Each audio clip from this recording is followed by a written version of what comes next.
আসসালামু আলাইকুম। কেমন আছেন সবাই? আমি কখনো বহু আর্ট ট্রাই করিনি, ফার্স্ট টাইম করেছি। আর রেজাল্টটা দেখে আমি নিজেই তো ফিদা। এত সহজে এত সুন্দর আর্ট যে করা যায় সত্যি আমার জানা ছিল না। অনেক সুন্দর হয় এগুলা। একটু এফোর্ট দিয়ে যদি করা যায় তাহলে তো কথাই থাকে না। ফাইনাল লুকটা এতটা সুন্দর আসে। দেখুন, ফাইনাল লুকটা দেখে মনে হবে যে মানে এটা খুবই কষ্টকর একটা কাজ, অনেক সময় নিয়ে আঁকা। এটা করতে আমার খুবই কম সময় লেগেছে। তো আসুন আপনাদের সঙ্গেও শেয়ার করি। ফার্স্টে আমি একটু পেন্সিল দিয়ে এঁকে নিয়েছি হালকা করে, যাতে পেন দিয়ে আঁকার সময় আমার অসুবিধা না হয়। তো তারপরে আমি বেগুনি রং দিয়ে সাইডে সাইডে আমি একটু হালকা হালকা রং করে নিচ্ছি বিভিন্ন শেপে, বহু আর্ট যেমন হয় আর কি। তো এইভাবে চার সাইডে এমন একটু শেপ দিয়ে তারপরে আমি ফুলের কাজটা শুরু করেছি। একে একে ফুলের পাপড়িগুলো সব এঁকে নিয়েছি আস্তে আস্তে। এই কাজটা আমি বেশ কয়েকদিন আগে করেছি। আসলে থাকে না কিছু কিছু সময় কেমন একটা অলসতা, একটা ভাব চলে আসে, কোনো কাজেই মন বসে না। তো আমার ইদানিং তেমন একটা হয়েছে। কাজ করে রেখেছি কিন্তু এডিট করার অলসতায় আর সেটা আপলোডও দেওয়া হয় না। পেন্টিং বা সেলাইয়ের কাজগুলো করার থেকে আমার কাছে এই এডিটিংয়ের ব্যাপারটা খুবই বিরক্তিকর, অনেক হ্যাসেল হয়। তারপরেও করা তো লাগে, কী করবো। বিশেষ করে ভয়েস দেওয়ার ব্যাপারটা আরোই খারাপ লাগে। ফার্স্টে তো 1 ঘন্টা ধরে ভেবে নেই কী ভয়েস দেব।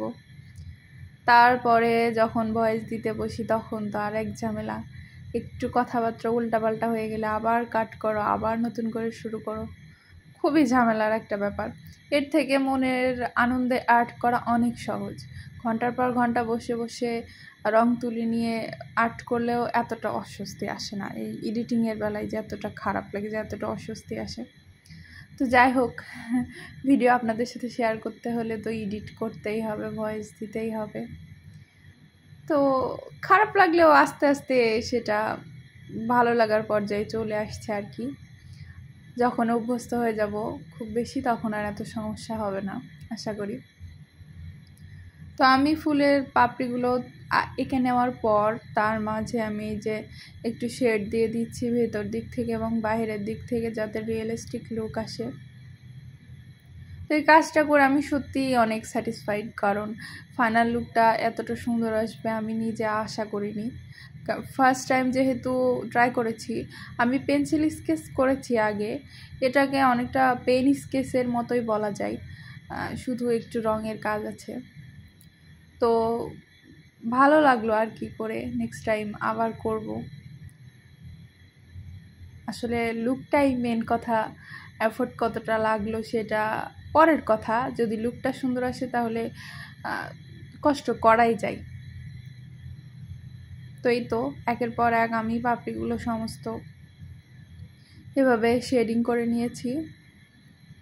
পাতাগুলো আমি খুব বেশি ডিটেলস এখানে দেইনি, শুধু একটা ফুলই দিয়েছি যেহেতু ফার্স্ট টাইম ট্রাই করেছি।